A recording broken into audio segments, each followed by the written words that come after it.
રાજકોટ શહેરમાં આંતરરાષ્ટ્રીય પતંગ મહોત્સવ યોજાયો અને જેમાં અલગ અલગ 14 દેશોના લોકોએ ભાગ લીધો।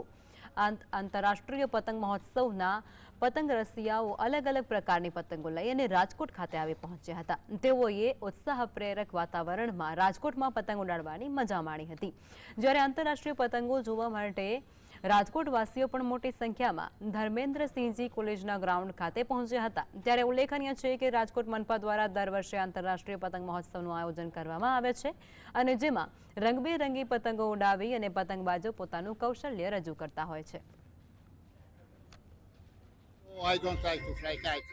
I don't come to India to fly kites. No, I really like. It's just joking. Garba? Garba. Do you like to dance in Garba? Dancing. I have two left feet.